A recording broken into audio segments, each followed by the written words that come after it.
langste heel bij over heel in die kan. De lange Jan kent iedereen. Dus je raad is zo bekend wie onze win.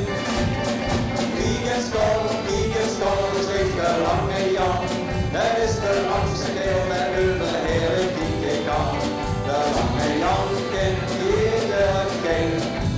Dus je raad is zo bekend wie onze win.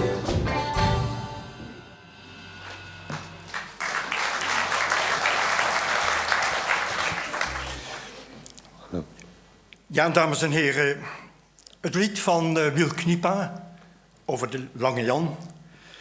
En waarom Wil Kniepa nooit iets over de Lange Lies heeft geschreven, althans bij mijn weten, daar ben ik tot nu toe niet achter gekomen. Maar het zij zo. Ook van mijn kant heel graag een hele prettige voorstelling toegewenst. Maar bedenk wel, de voorzitter heeft het al gezegd, het gaat een revue worden met een lach en met een traan. Wij gaan behoorlijk sterk typeren enerzijds de humor en het plezier en al het positieve uit die tijd. Maar anderzijds zullen we ook de pijn en het verdriet en het harde leven niet uit de weg gaan. En ja, om dat zo dadelijk nog wat te visualiseren, heb ik een tweetal hoeden meegebracht. En met die ene hoed, de grijze, dat ga ik natuurlijk u aankondigen als het liedjes en teksten zijn die met dat verdriet en die pijn en dat harde leven te maken hebben. Maar af en toe zal ook de witte hoed tevoorschijn komen, want er waren ook heel veel leuke en plezierige dingen in die jaren. En eigenlijk was het ook gewoon onze trots. Ik ga dan beginnen met de witte hoed. Jacques, mag ik dit monument gebruiken?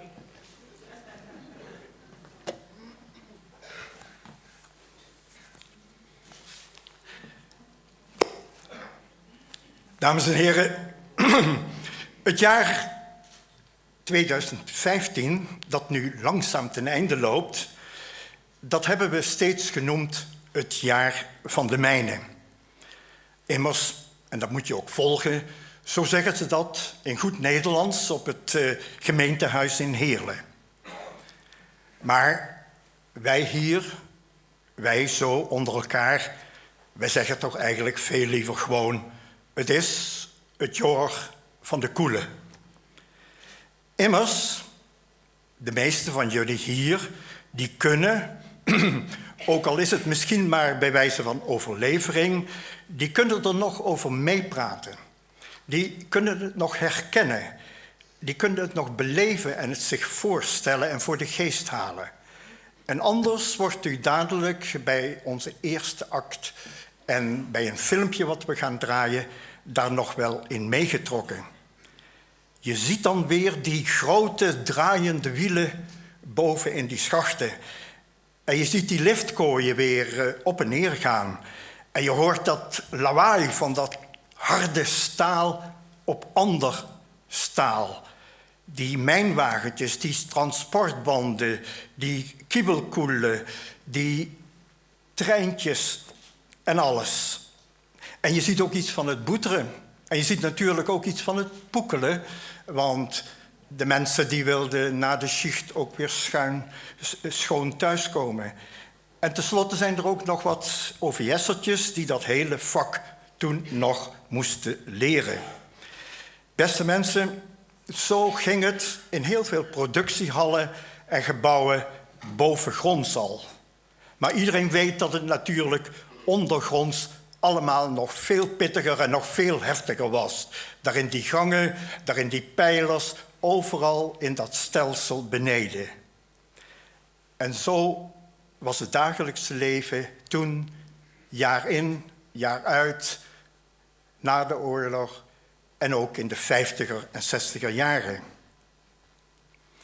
Totdat, en nu ga ik van hoed wisselen, totdat, en u voelt het al aankomen, er ineens het bericht kwam dat de mijnen gingen sluiten. Meneer Joop den Uyl die was helemaal uit Den Haag gekomen naar de Schouwburg in Heerlen om het allemaal nog eens wat toe te lichten. En toen zijn de mijnen één voor één dichtgegaan. Ik zelf was in de tijd in Blijerhei, Nulland, Kerkrade.